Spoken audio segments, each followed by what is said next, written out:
Genesis House and the Friends in Recovery podcast are proud to bring you Answering the Call, the First Responder podcast. Join your hosts, Mike the Podfather and Jersey Ed, as they address the real issues in health and wellness for first responders. From physical and mental health to relationships and work-life balance, we leave no stone unturned. Answering the Call, the First Responder podcast is available on Facebook, Podbean, iTunes, and YouTube, as well as iHeartRadio. 24 hours a day, 7 days a week. Now, here are your friends in recovery answering the calls.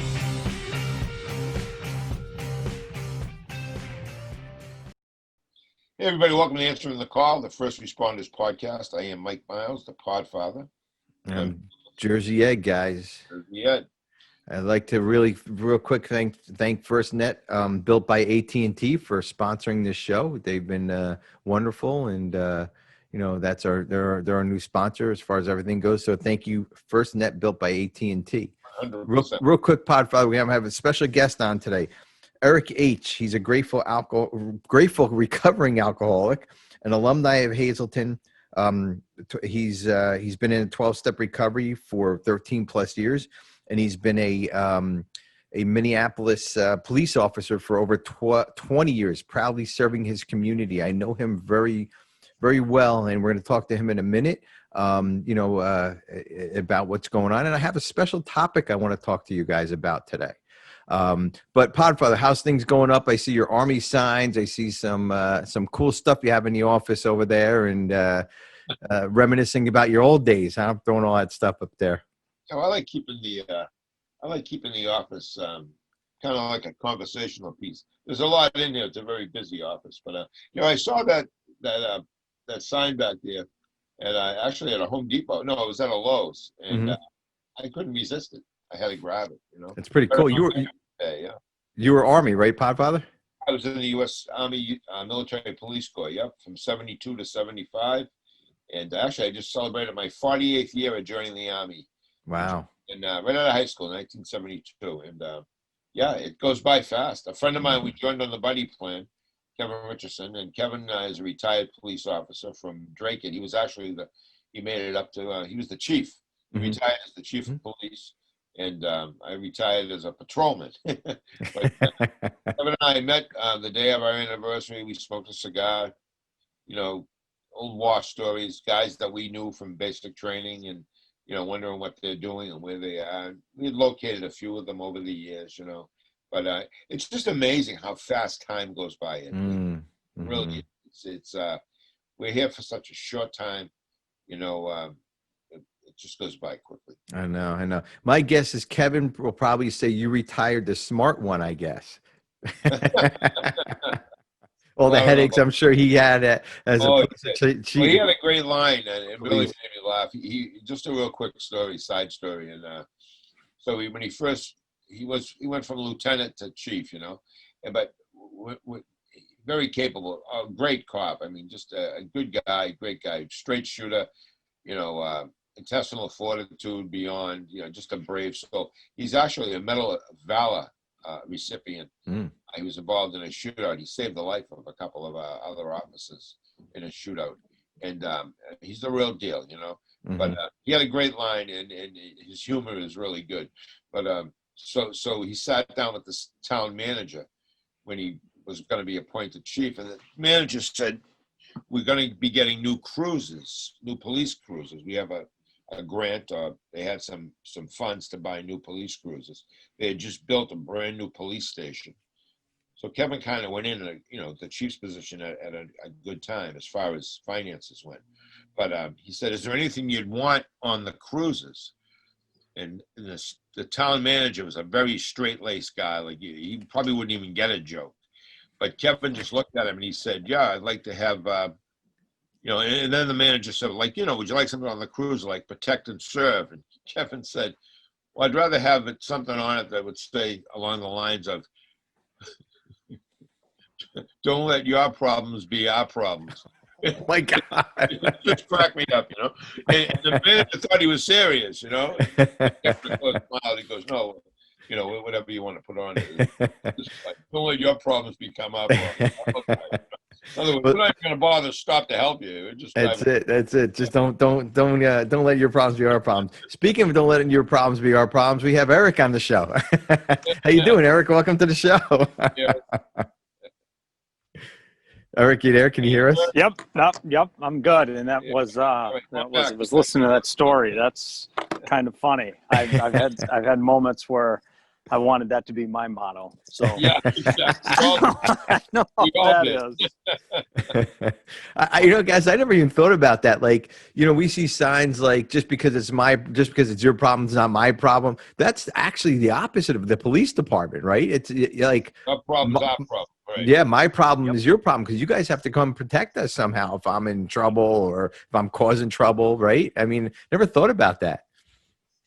Yeah, when you kind of think of it in reverse, you always think of those signs where your lack of planning or your 10 years of bad decisions are not our problem. You'll see those up at stores and things, right? But no, that it is. I mean, when you call in the police, sometimes it's a generational thing that's been building, and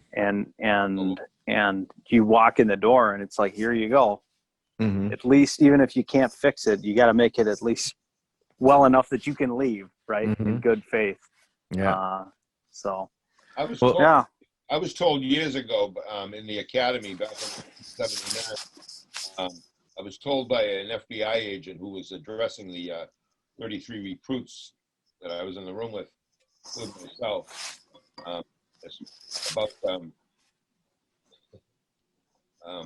about approaching people, and everybody you're approaching, make believe that this is the first time they've ever met a police officer. So make the best impression you can make, no matter what the circumstances. And that stayed in my mind when I'd be walking up a walkway or pulling into a driveway, or having someone come up and approach me, looking for directions or whatever.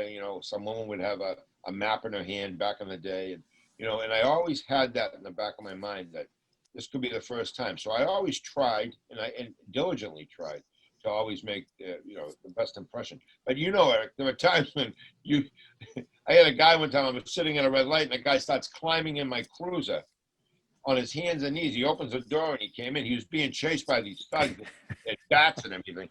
And I stuck my revolver on his forehead. I just took my gun out. And I didn't know what he was doing.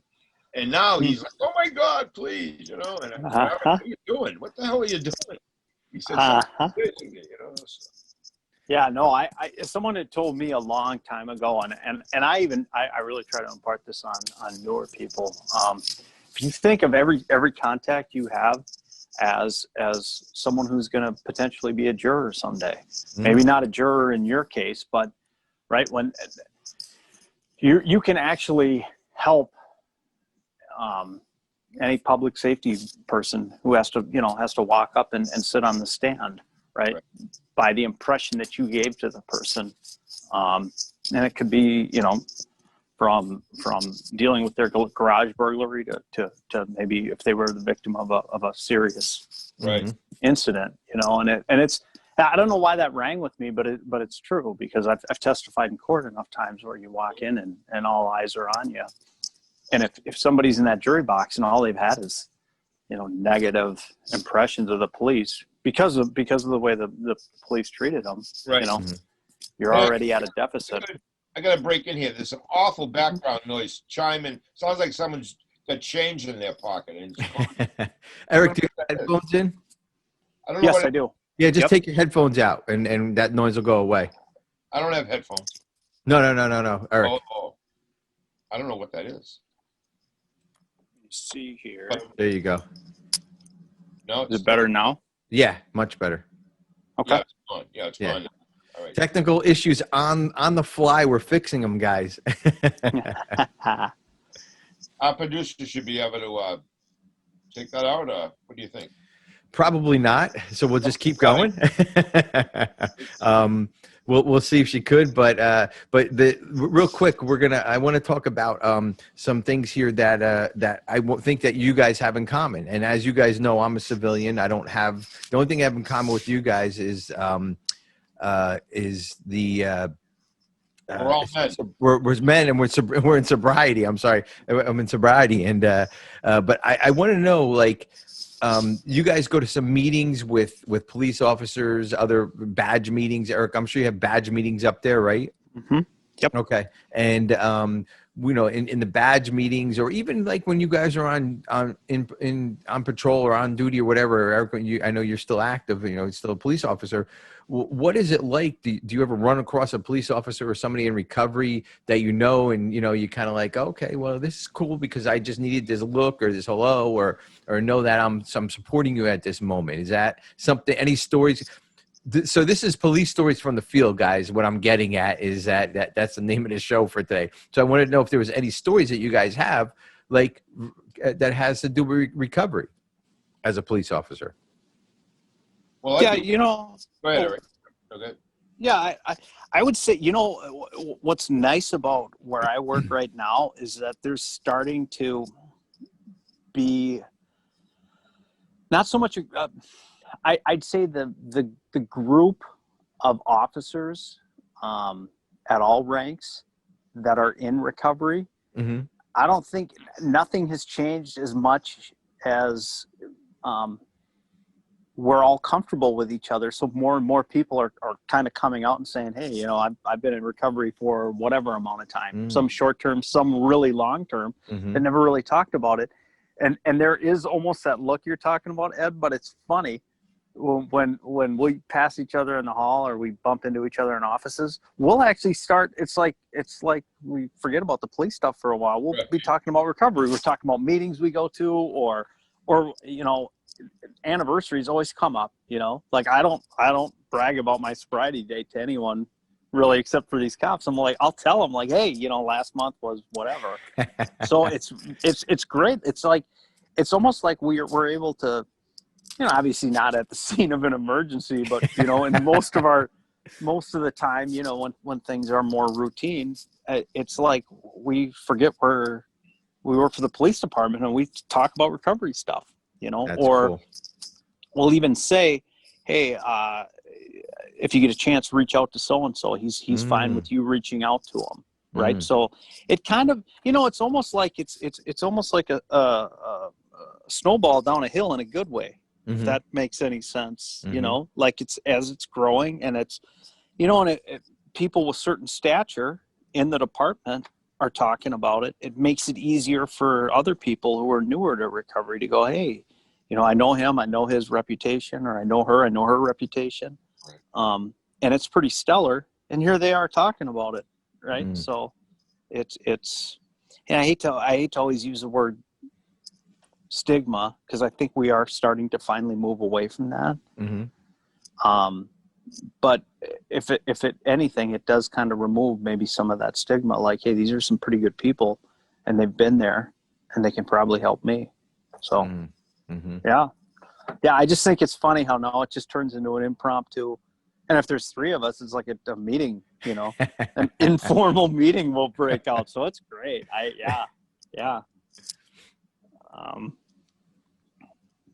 No, it's just one quick last little story. We were on a detail last spring doing some stuff, and it just wound up. There were like four of us, and it was almost like the nickname, like, hey, it's all the sober guys over there. You know what I mean? Because people know, because a lot of us are pretty open about our stuff. So it's just, it's a positive thing right now. Good. That people are talking about it. Good. I see the Podfather getting that thinking on. He's wheels are turning back there. But real quick, we're gonna take a quick break, and then when we come back, Podfather, I wanna get your stories. Also, guys, I forgot, both of you guys have also another thing in common. You both were peer-to-peer support EAPs, and we'll talk a little bit about that, and maybe how some police officers that may need help can access their peer-to-peer or their EAPs also. So, Podfather. Yes, absolutely. Answering the call, the First Responders Podcast. We'll be right back. You're first.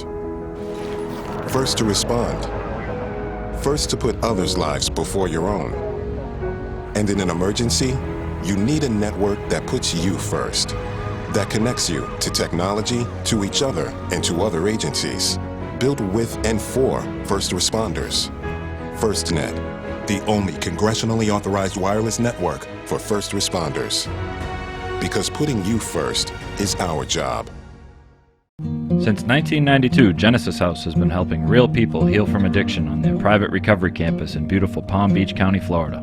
Their family-owned program is accredited by the Joint Commission and offers detox and dual diagnosis treatment in a comfortable and confidential setting. At Genesis House, they focus on treating the underlying causes of addiction. Their comprehensive approach includes psychiatric care, individual and small group therapy, trauma healing techniques, and holistic care including yoga, massage, and animal-assisted therapy. After treatment, their clients enjoy the lifelong support of a nationwide network of Genesis House alumni.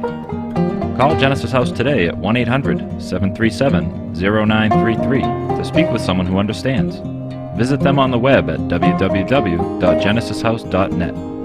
It's time to start your journey to a long and successful recovery.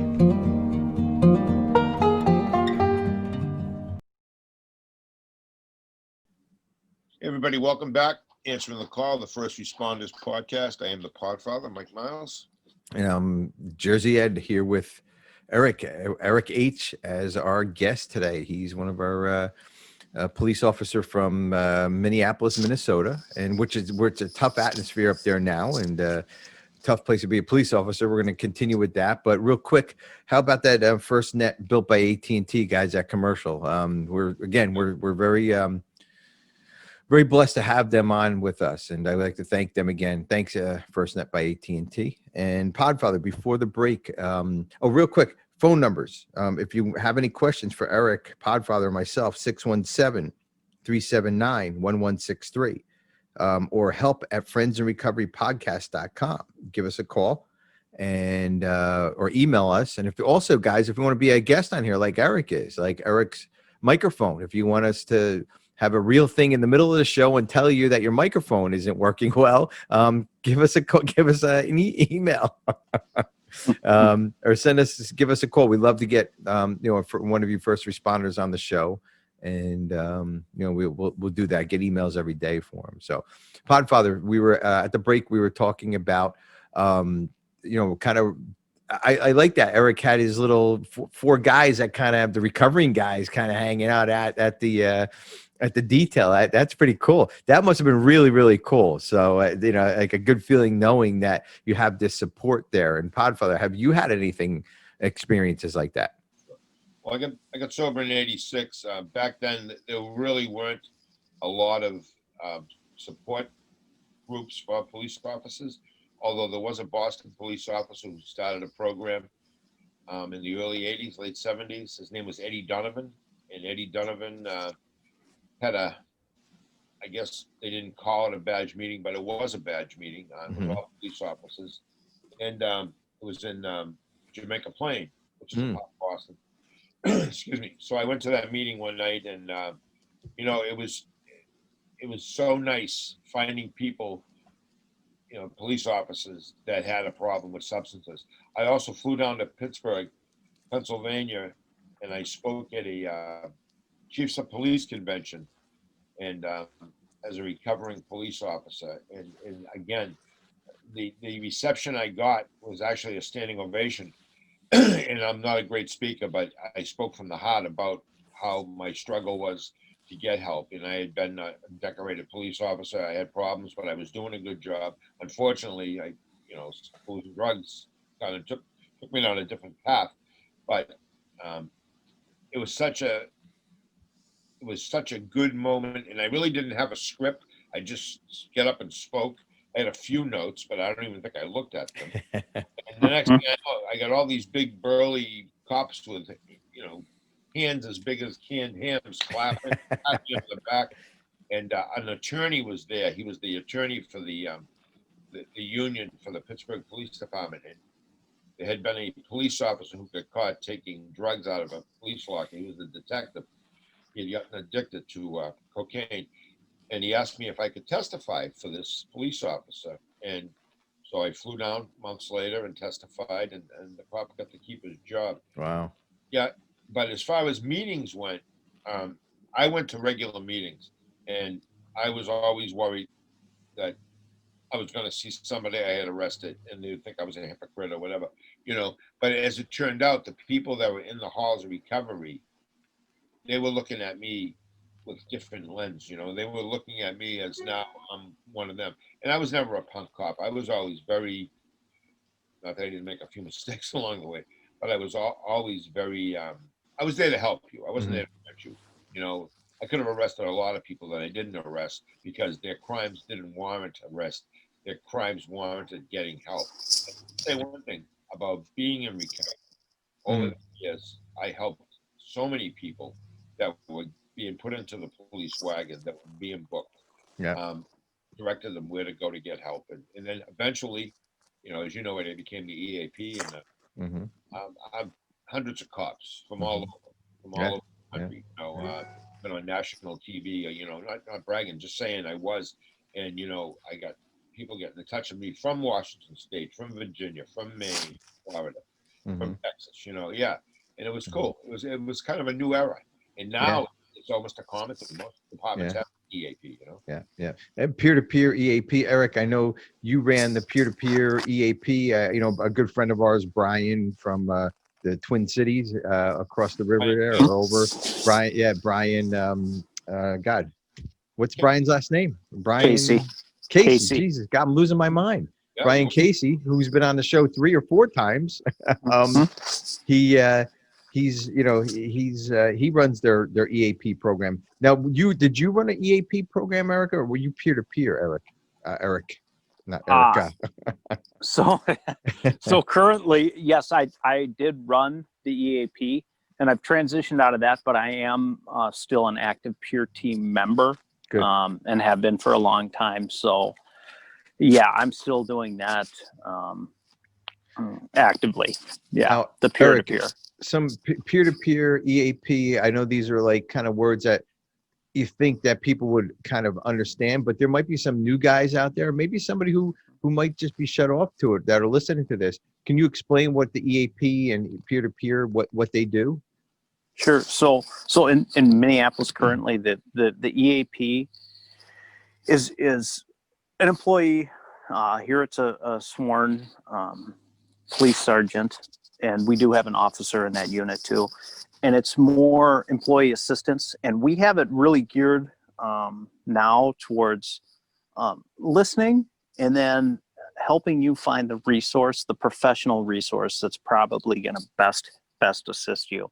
And so the people in that role are always finding more and more and better, sometimes, resources to assist employees. The peer-to-peer, we have a peer team of people that were selected. Just kind of, a lot of times it's based on, they have good standing in the police department, and they really understand confidentiality. That can't be stressed enough. And that's someone who's kind of been there. There's people on the peer team that have gone through, tough divorces, loss and grief, guys like me, who have gone through addiction. So we kind of have a wide range, and it's a peer that's kind of been there, so to speak, and that can listen. And then we're kind of tapped into the EAP too, so we also can assist with resources and things like that. Good. Yeah, up here in Massachusetts, we have a training. It's a CISM, it's called. Oh, okay. It's a training. It's an 8-hour training, and it's and they'll pick so many officers, whether it's police officers, correctional officers, and the CISM team is trained, and they meet once a month, and basically they spread out through the department on different shifts. So if someone has a problem, they can go to them, and then the CISM team will get together with the EAP, and then they'll figure out what they're going to do with the individual, if he wants help or she wants help.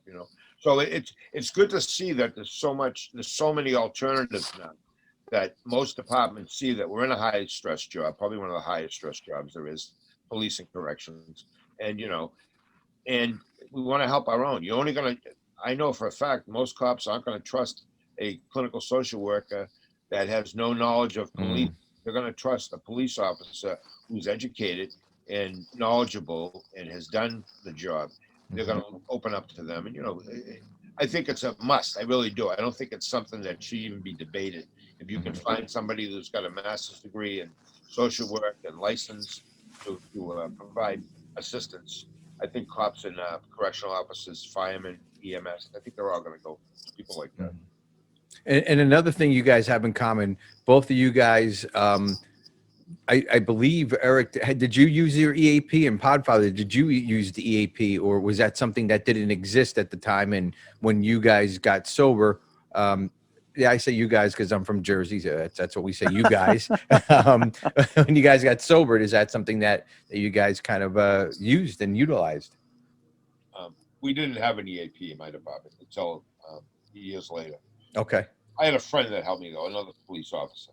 Okay. How about you, Eric? Yep. Yeah, we had an EAP, and in fact, at the time, it was more geared like the Podfather was talking about. We happened to have a cop who had a master's, and is now actually doing psychology work. Right, he's actually seeing patients, but at the time he was still employed, and so he was our EAP at the time. And it seemed to work out really well. But yes, I did use him for that and a few other things too. So yeah, That was my position in the last 8 years of my career. Oh, okay. Yep. So I was very fortunate because I had the education, I had my own private practice, and I've been retired almost 6 years, and it's really still I still get calls, and I always put myself out there. If I see something in the newspaper, local town, local city, pop in trouble or something, I always reach out and just to let them know, because they have such access to firearms, and it's just you know what happens. The media swoops in, and all of a sudden they're knocking at your door with TV cameras because you allegedly did something, and whatever, drunk driving or stealing or whatever. Yep. Not that you're justifying it, but you don't want to see somebody take their lives because they made a mistake. People forget police are just a mirror image of society. That's all we are. We're no better, we're no less. This Lowell's best, or Minneapolis best. I mean, that's nice to think of it that way, but we're just human beings. We're just a mirror image of society. Yeah, absolutely. Yeah, and you guys are human beings, and but the compound of everything that you guys see at work, that you experience at work, versus and then you go home, and I don't know why this hasn't been when policing started, the EAPs didn't start. But also, Eric, you said other things. I'm not asking to go into other things, but the EAP you can use for other things like mental health, or maybe trying to quit smoking or eating healthy. Is that also what the EAP does? Yep, absolutely. I mean, and I'm comfortable sharing this with Sure. everyone. I started using it for mental health because a lot of times I've found, even when people aren't ready to talk about alcoholism or addiction, there's kind of co-occurring disorders, and you'll maybe start talking about anxiety or depression, right? But that's a foot in the door, right? Mm-hmm. So yeah, they're great. I would say that our EAP is, aside from family issues, I really think it's the mental health that it really gets utilized for, and along with that, alcoholism, addiction. So absolutely. And Podfather, did you see a lot of mental health issues and other things besides substance abuse? Excuse me, if a police officer was involved in a shooting situation, if a correctional officer found somebody that hung themselves, they met their demise. We'd always check. We'd do a debriefing, a diffusing, and that was for their mental health. And just to let them know that you're not the first one, you won't be the last one, and the feelings you're going through right now are feelings that you should be able to process with somebody that's a professional that's going to help you, not hurt you. Cops are second guessed from the moment they take their firearms out of their holster and shoot somebody. That's it. They're being second guessed, and it's almost they're being considered in their minds. A lot of them feel that they're being guilty, regardless of what the situation was. And then, of course, you have the news media and the way it's been lately, and it's really tough. So, Yeah. You know, I think of Officer Wilson in Ferguson, Missouri, and what they did to that poor man. You know, hands up, don't shoot. I mean, everything was a lie. All this guy did was protect himself. You know, a criminal trying to take a gun out of his holster. You know, and he protected himself, and he Yeah. had to shoot this criminal. And Yeah. unfortunately, the young man died. But it wasn't just a kid that was walking down the street with a lollipop. Yeah. You know, skipping along, being happy. No, he Mm-hmm. wasn't. Yeah. Eric, we're going to have to close here. Any final words about substance abuse or help or anything, mental health, anything along those lines for anybody listening out there? Yeah, I would say that it really is kind of a new day in law enforcement, in the sense that if you reach out to help, I mean, you're going to be treated with compassion. I'll just put it that way. Mm-hmm. You know, and there's a lot more of us than you think, Mm-hmm. you know, that have been there before. Mm-hmm. And so what you're going through is maybe it's just alcoholism in general too. Once alcoholism or addiction gets you alone, that's when it really can do its damage to you, you know. Mm-hmm. But once you realize that you're not alone, and a lot of us have been through it, and a lot of us, you know, I like to say I treat my condition every day, right? Mm-hmm. Mm-hmm. So it's part of my everyday life, and you know, there is something on the other side. Mm-hmm. So Mm-hmm. yeah, Absolutely. Good. And you know, a lot of the bigger departments, guys, don't forget, you guys have EAPs, and there are phone Mm-hmm. numbers that these small departments have. And you know, you can always reach out to us here at the studio, 617-379-1163, or help at friendsandrecoverypodcast.com, and we'll make sure that we get a hold of Eric, if that's you got to want. be a Jersey thing. No, because your name, your picture's not up, and it says Eric H, and it looks like Erica. So I'm looking down like Erica, Eric H, and we'll make sure that you guys get in touch with each other. Eric, thank you so much for coming on the show. You know, we'll definitely have you back. And Podfather, what did you think of that, EAPs and stories from the field and peer-to-peer? That is Podfather's wheelhouse, huh? Yeah, big time. Eric, thanks for coming on the show. We really appreciate it. We'll have you on again soon. Yeah, I think it's I mean, it is what I did, Eddie, and believe me, it's right now I'm actually writing a book, and I have some help, and I'm trying to put something together. I started back in the 90s. I got really busy with family and life, and I just put it aside, but it was always in the back of my mind. Miles of hope. I'm going to get back to you. Well, I'm back to it now. And, you know, 30 years later, I have a lot more to put in there. I have 34 years of continued sobriety and successes, but I also have a lot of stories, happy, sad, you know, glad, mad. And we have our podcast, and we have, you know, a lot of things have happened in 3 decades in police. And, you know, I feel very fortunate that I can tell a story that's going to be entertaining. It's going to be truthful. It's going to be very helpful down the road. And so I just believe that my wheelhouse includes, unfortunately, my own addiction, you know, is something that I had to incur and then go through and come out the other side. And, you know, from the moment I got sober back in 1986 until where I am now, I've really tried to help other people, because helping others helps me. People, my wife has been so understanding over the years. I get calls at 2 a.m, up and out, going to help somebody, never even questions it, never even balks at it. She thinks it's great. My kids think it's great. So because they grew up with it. And, you know, I just feel very fortunate. The clock's winding down. I'm 66. I don't know how many years I got left, but before I finish and leave this beautiful earth that we're living on, I want to leave behind some type of legacy that people can say, oh yeah, this guy, he wrote this book, and boy, he really did all this stuff. Yeah. Well, Podfather, hopefully you won't leave us anytime soon, because I need a good co-host and a good friend. So, I'm leaving too soon. But I'm shooting for 85, so we're going for that. Good. All right. But we'll have to remind him what show he's been on and all that every 2 minutes. Where am I? What am I on? But you know, Podfather, you're very that book, look for a show called, we're going to do a show in the future. When you're listening to this a couple weeks ahead, just look for it. We're going to do a show on Podfather's book.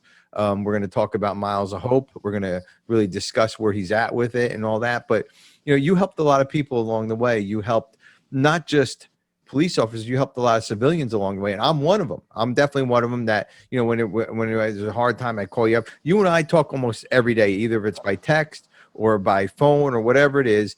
And just to check in and see how each other's doing. And you know what? It may sound weird or whatever, but that's how this program works. Just to see, is this guy okay? Or is this, hey, what's going on? We just check in on each other. And hey, yeah, I'm doing good, thanks, or whatever it is, and that's how it works. It doesn't mean, hey, Mike, do you need some help today? No, that's not how it works. It's just being there for each other, just like the police officers, just like you guys are there for each other, helping each other out. And as you know, Eddie, I mean, not every day is green and sunny for me, and you've helped me along the way as well. That's the thing. Whether you have 3 days, 30 days, 30 months, or 30 years. You only have today. That's all we have. We have today, because yesterday's sobriety, it's gone. It's history. Tomorrow's sobriety, it's not here yet. Who knows? Maybe it won't be here, but we have today. And if we live one day at a time and keep it in the day, and you can get through the day, most people can get through one day without picking up a drink of a drug. And that's all you have to do it. That's the way you do it, one day at a time. And every day is not good for me. I've had my days, I've called you up and been in a horrible mood or a tither or something going on, and you've helped me as well, and that's the beauty of the program of AA. And Eric is a good example. I've never met him. I'm listening to him. I feel like I know him. He's a guy that you would trust right away because what he does. You don't even have to meet him, Absolutely. Well, Podfather, another great show, another great guest, great stories. This is the stories from the field. I love these shows. I loved having Eric come on and tell a couple of different stories from him too. I mean, I love your stories, of course, but it's always good to hear some other stories too. They get old, sure. No, they don't get old. Absolutely not. Absolutely. I was just wondering if you knew Mary Tyler Moore, because there's actually a statue of her, I think, on 7th and something out there. There's a statue. I think it's 7th or 6th, but yeah. 7th and Nicollet. She's tossing her hat in the air. So. That's it. 7th and Nicollet. Go down to Minneapolis. It's right there. Yes, absolutely. I've been there plenty of times. So, Podfather, you want to go ahead, Eric? Sadly, I actually just this past summer, I mean, I'm well into my 40s and I've only done this, but I went for a run and I ran by the house that's in the opening credits down in the Kenwood neighborhood. So cool. Podfather was right on. God. Well, Eric, thank you so much for being a guest. We appreciate it. And, thanks for taking your time out and doing this. And just to let everybody know, these guys don't get paid to come on the show. These guys are talking from their heart. This is a podcast. We can't afford any of this stuff. No. Podfather has two mice running in a wheel to keep his microphone going. So, but Eric, thank you so much. Thank you for volunteering your time. Yes, thanks. Good. Podfather, you want to take us out? Sure, absolutely. Answering the call, the First Responders Podcast. I am the Podfather. Stay safe, everybody.